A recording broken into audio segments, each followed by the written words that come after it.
काय? तणावामुळे पचनक्रिया बिघडते काय? हो. नमस्कार. मी doctor Vaishali, health and wellness coach. आज आपण अत्यंत महत्त्वाच्या विषयावर बोलणार आहोत. तो म्हणजे तणाव आणि पचनक्रिया ह्यांमध्ये काय संबंध असतो, त्याचे कारणं आणि त्याचा उपाय आपण बघूया.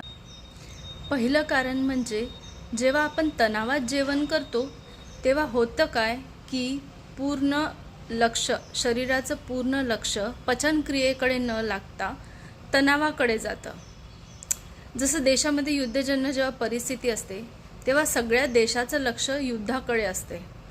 तसाच काहीसा प्रकार समजा की जेव्हा तणावात असतो, आपण तणावात जेव्हा जेवण करतो, काही खातो, तेव्हा पूर्ण शरीराचं लक्ष म्हणजे पूर्ण शरीराची एनर्जी पचनाकडे न लागता तणावाकडे लागते. मग त्यांनी काय होईल? गॅसेस होतील, अपचन होईल, पोटात फुगल्यासारखं वाटेल.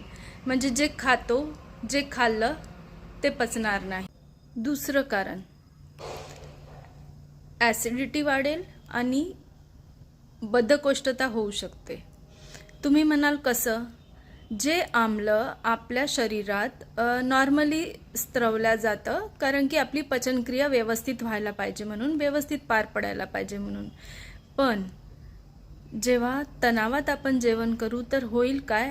आम्लाचं प्रमाण आपल्या शरीरात वाढेल, आम्ल जास्त स्त्रवल्या जातं. मग त्यामुळे छातीत जळजळ होणे, ॲसिडिटी वाढणे असे त्रास होतात. कोणाला शौचालयास पातळ होते तर कोणाला शौचालयास घट्ट होते. त्याला आपण बद्धकोष्ठता असं म्हणतो. म्हणजे याचा निष्कर्ष काय की डायरेक्ट तणावाचा परिणाम आपल्या पचनक्रियेवर होतो आणि आपली दिनचर्या बिघडते. कारण की जर सकाळीच पोट साफ व्यवस्थित नाही झालं तर मग पूर्ण दिवस खराब होतो.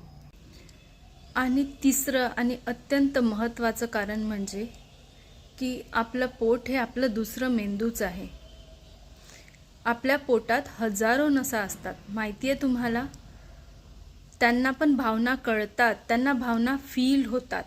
म्हणून आपण नर्वस असतो की आपल्या पोटात कशी गडबड व्हायला लागते, फुलपाखरं उडत आहेत असं वाटतं. एक्झामच्या वेळेस कसं वाटतं?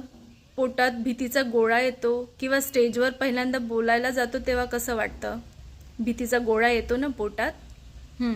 म्हणजेच आपण नर्वस असलो की पोटात जाणवायला लागतं.